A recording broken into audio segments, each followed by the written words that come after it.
Bonjour à tous et à toutes. Aujourd'hui, je vais vous parler d'un phénomène qui se déroule ces temps-ci.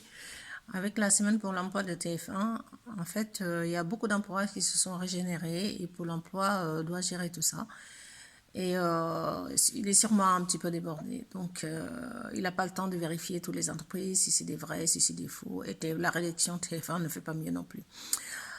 Donc, c'est des entreprises qui se trouvent la plupart du temps dans la région parisienne, des entreprises de mise sous pli. Effectivement, quand vous regardez sur les adresses qu'ils vous donnent, eh ben, il y a toujours des entreprises de mise sous pli qui vous font travailler à domicile pour un complément de salaire ou tout simplement pour votre salaire adéquat.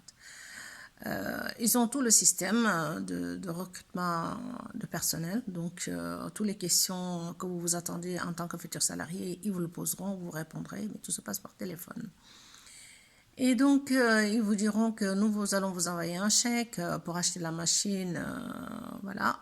Et le chèque, vous le recevez dans votre boîte à lettres dans les 24 heures qui suivent. Ils vous donnent le montant de l'achat, du prix exact de la machine. Et même si vous voulez vérifier sur Internet, vous trouverez exactement la machine au même prix. Et le chèque, vous le déposez sur votre compte, il est crédité bien sûr, mais au bout de 3-4 jours, comme le chèque est impayé, il sera redébité sur votre compte. Entre-temps, vous aurez demandé d'aller au bureau de tabac acheter un PCS. En fait, le PCS, vous payez de l'argent liquide ou avec votre carte, et puis le bureau de tabac, il vous donne. Donc, ils vont vous demander la référence. Quand vous leur donnez la référence, ils encaissent l'argent. Entre-temps, comme le chèque est impayé, vous vous retrouvez avec un chèque en bois. Et sachez que c'est des véritables professionnels, ils ne sont pas à leur première tentation d'escroquerie, c'est des arnaqueurs. Ils se cachent derrière des entreprises bidons qui n'existent pas. Et la seule chose qu'il vous reste à faire, c'est monter un dossier contre eux. Essayez de retenir et de récolter tous les renseignements que vous avez contre eux pour qu'on puisse monter un dossier pour arrêter ces malhonnêtes gens. Avant, ils faisaient des appels avec des numéros surtaxés. Ces numéros surtaxés, vous vous trouvez à la fin du mois avec une facture de téléphone exorbitante. Parce qu'à l'époque, c'était, et même maintenant, c'est les fournisseurs de réseaux mobiles ou numériques qui leur reversent en fait de l'argent en dividende.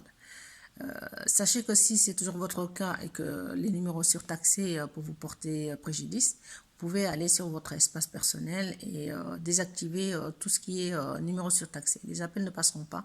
Même s'ils vous appellent, vous ne pourrez pas les appeler.